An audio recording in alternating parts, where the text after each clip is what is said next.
আশা করি সকলেই খুব ভালো আছেন, সুস্থ আছেন, আর আমরাও বেশ ভালো আছি। আমার নতুন একটি ভিডিওতে আপনাদের অনেক অনেক ওয়েলকাম। তো শ্বশুরবাড়িরই একটা দিনের ব্লগ শেয়ার করছি, যেই দিনটা ছিল আমাদের কাছে খুব স্পেশাল। ফাইনালি আমার দেওর আর জায়ের আসার দিন চলে এলো। তো সেই দিনেরই একটা সকাল শেয়ার করছি। ঘরদোর খুব সুন্দর করে গুছিয়ে নিয়েছি, ওদিকে বেডশিটটাও খুব সুন্দর করে আমি অর্গানাইজ করে ফেলেছি।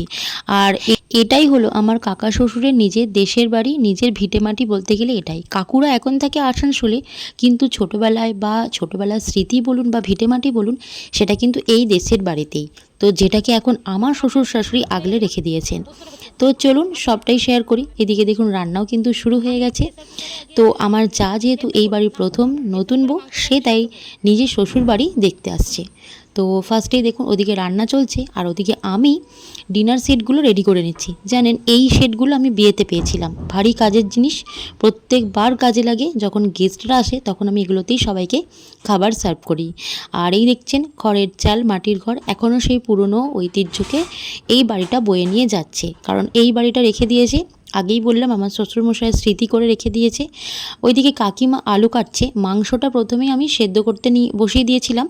প্রেশার কুকারে প্রথমে মাংসটা সেদ্ধ করে নিচ্ছি, তারপর কড়াইতে ভালো করে কষিয়ে একে একে রান্নাটা করব।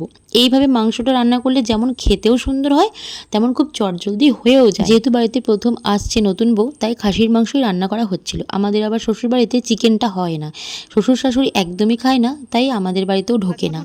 তো চলুন এবার দেখাই কাকুর নতুন বাড়িটা। আমাদের এই নতুন বাড়িটা জাস্ট হয়েছে, চলুন আপনাদের সাথেও শেয়ার করে দিই নতুন বাড়িটা কেমন দেখতে। কারণ খাওয়া দাওয়ার পুরো আজকে আয়োজনটা এই নতুন বাড়িতেই করা হয়েছে। এই দিকটা দেখেছেন ওপেন কিচেন, ওইদিকে সমস্ত রান্নাগুলো রেডি করে রাখা হয়েছে। চলুন একে একে দেখাবো কি কি রান্না হলো।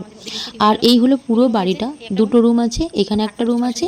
এখনও সমস্ত কিছু আসবাবপত্র আনা হয়নি, জাস্ট বাড়িটা হয়েছে আর ফ্যান লাইট দেওয়া হয়েছে। চলুন ঠাকুমণিকে দেখা। এই দেখুন এই এক ঠাকুমণি, ঠাকুমণি আর নেই, 2 বছর হয়ে গেল। তো ঠাকুমণি ভীষণই ভালো ছিল। তো দেখতেই পেলেন ঠাকুমণিকে দেখিয়ে দিলাম। আর এদিকে কাকুদের গুরুদেব, জগন্নাথ, এগুলো সবই কাকিমণিরা নিয়ে এসে রেখেছে। এখনও বাড়িটা ঠিক করে অর্গানাইজ করা হয়নি বা সুন্দর করে গোছানো হয়নি, কারণ কাকুরা খুব কমই আসে। আর নাইট স্টে এখনও পর্যন্ত একদিনও করেনি, তো সেই মতো আর কি।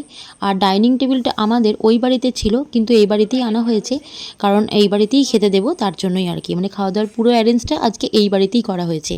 আর এইদিকে দেখুন উঠোনটা কি সুন্দর বড় লাগছে, বাড়িটা কিন্তু ভীষণই সুন্দর। চলুন এবার রান্নাটা দেখাই। এই যে খাসির মাংসর ঝোল কিন্তু আমার একেবারে রেডি, একদম দেখতেই পাচ্ছেন খুব সুন্দর লাল লাল ঝাল ঝাল খাসির মাংস। না ঝালটা কিন্তু হয়নি, একটু মাছও করা হয়েছিল, কারণ ভাত এখানে করা হয়েছে, এখানে করা হয়েছে পায়েস। পায়েসটা দেখো খুব সুন্দর হয়েছে। এখানে আছে ডাল, আর এখানে আছে চাটনি আমের, এটা আছে পোস্ত, এটা আছে শুক্তো। শুক্তোটা তো দারুণ কাকু বানায়। এই যে রান্না মোটামুটি কমপ্লিট। বৈষ্ণব, তাই উনি মাংস খানও না আর মাংস রান্নাও করেন না। আর এই হলো লুক, আপনারা তো আগে দেখিয়ে নিয়েছেন। এই শাড়িটা পরেই আমি রান্নাটা করছি। চলুন এবার আমার দেওর যা কিন্তু অনেকক্ষণ আগেই চলে এসেছে।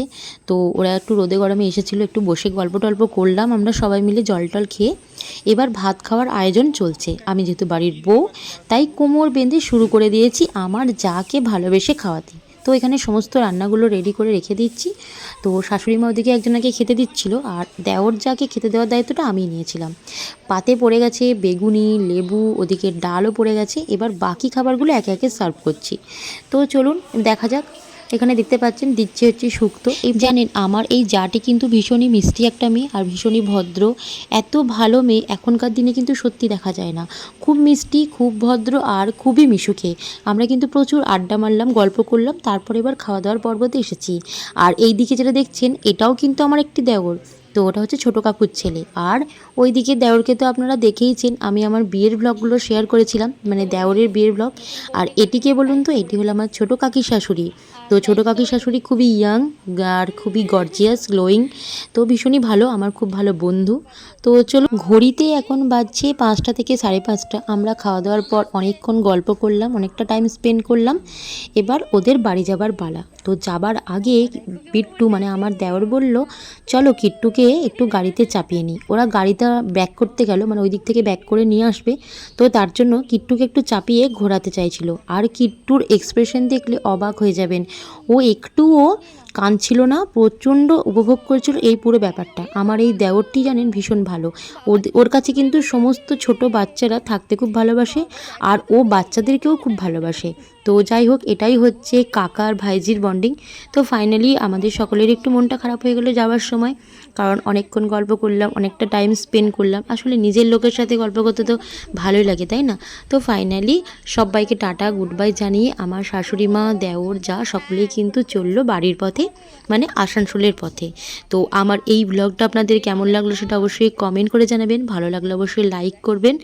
চলুন আজকের ভিডিওটাও তাহলে এখানেই শেষ করছি। সবাই ভালো থাকবেন, সুস্থ থাকবেন, সাবধানে থাকবেন।